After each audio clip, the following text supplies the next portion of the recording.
Gilded insect armies are not a poetic exaggeration, but functional truth. A colony behaves like a single complex organism, a superorganism, whose parts coordinate to survive and reproduce. A superorganism is not just a metaphor, but a technical idea. Individuals give up some autonomy as the colony gains collective physiology. You see specialized reproductive castes, sterile workers that act like organs, and communal infrastructure that maintains homeostasis. Compare that to solitary insects, where one female forages, builds a nest, and raises her brood. Solitary life is modular and atomized, while ant and bee colonies operate like integrated ornate machines with a division of labor, constant information flow, and shared resources. Several background features make this possible. Pheromonal hierarchies broadcast the queen's status, trail and recruitment chemicals map the landscape like a living map, and trophallaxis plus antennal contact circulate nutrients and signals the way circulatory and nervous systems do. Nest architecture, vaulted honeycombs and subterranean cathedrals, amplifies collective action by regulating temperature, humidity, and brood development. Ecologically, these superorganisms are pivotal. Bees knit ecosystems together through pollination, ants engineer soil and disperse seeds, and both alter food webs through predation and nutrient redistribution. Yet the biggest puzzles remain. How do simple local rules, follow a gradient, react to a stimulus, scale up into colony-level decision-making, memory, and resilience? How did natural selection produce sterile workers and rich chemical vocabularies that encode complex protocols? Those questions frame the story to come. We will dive from molecular scent to empire-wide coordination and open the first act with a close look at chemical communication and the elegant algorithms that assign tasks in these Baroque societies. The colony's architecture begins with castes, a luminous queen, or sometimes a pair of queens, entrusted with reproduction, stately, sterile workers that serve as the colony's limbs and organs, and armored soldiers that patrol the borders like gilded sentinels. Inside vaulted nests, whether honeycombs of precise hexagons or subterranean cathedrals of chambers and galleries, each space functions like an organ. Brood chambers that cradle the next generation at constant warmth, storage vaults for nectar and seed, and long galleries that channel traffic. Division of labor is not a top-down decree, but an emergent choreography. Nurses tend larvae in dim nurseries, foragers sally out at dawn along pheromone-mapped roads, undertakers remove the dead, and guards post at entrances with mandibular grimness. Watch a foraging trail and you see the mechanism. An ant returns laden with food, leaves a fragrant breadcrumb of pheromone, and dozens stream behind, amplifying the signal until a highway has been paved in scent. In a sun-drenched hive, a single bee performs the waggle dance, an ornate gilded semaphore on the comb, encoding distance and bearing to a field of blossoms. Followers decode that vector by orientation and vibration, then set out as if deputized. These are everyday examples of stigmergy and local rules at work. Leave a mark in the environment, respond to its intensity, and switch tasks when thresholds are crossed. Decentralized decision-making rests on a few simple levers: positive feedback that amplifies profitable options, negative feedback that damps overcrowding, and quorum thresholds that flip a tentative choice into a colony-wide commitment. Yet the splendor conceals a dilemma.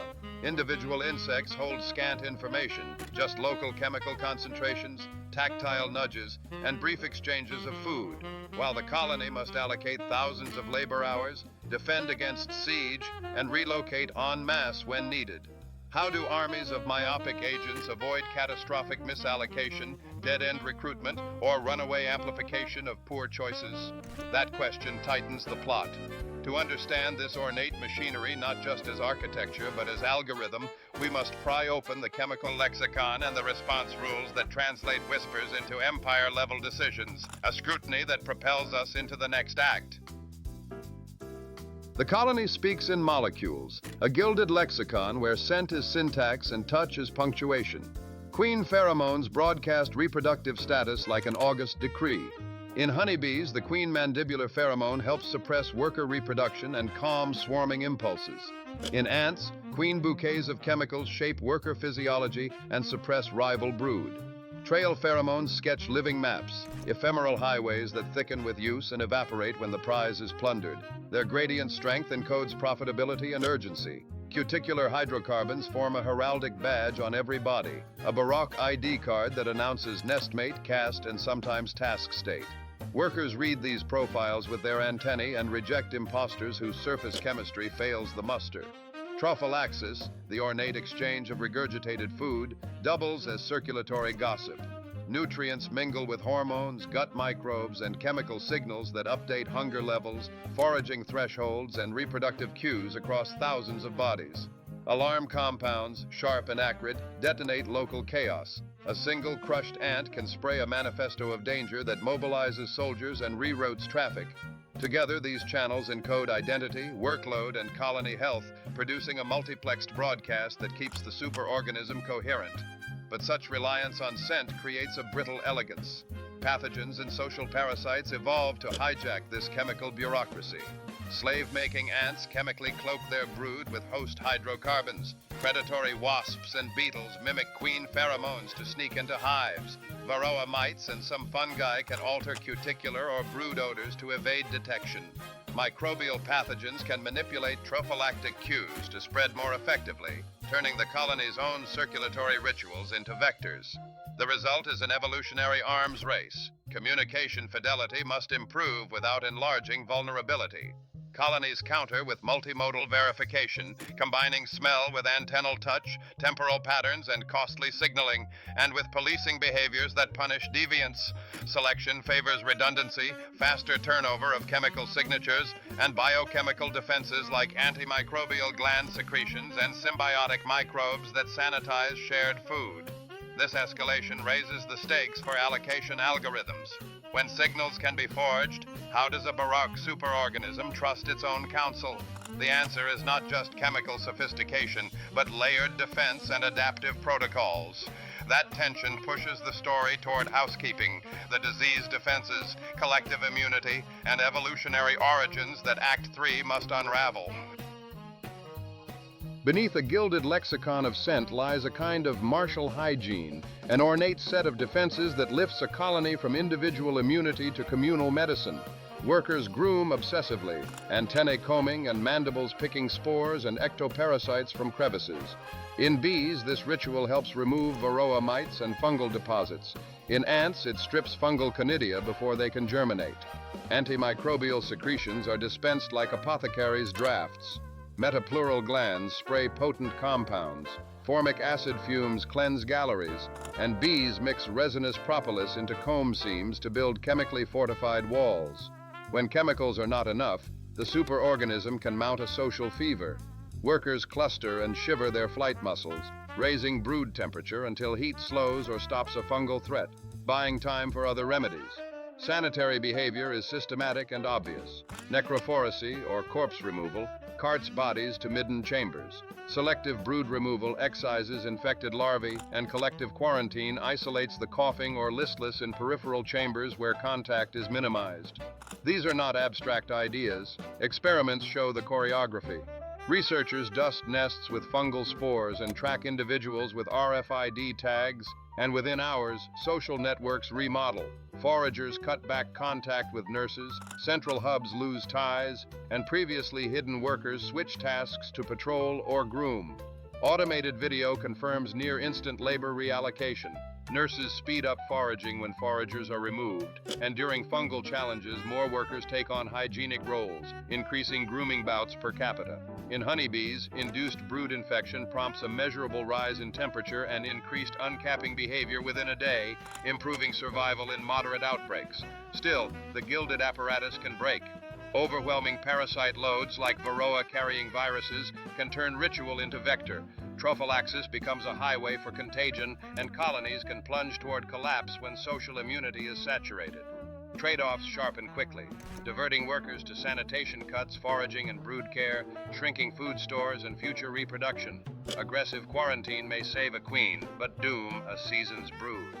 In the field, some colonies abandon nests or swarm prematurely, choosing propagation over immediate recovery, while others cull queens to reduce infection, sacrificing long-term stability for short-term survival.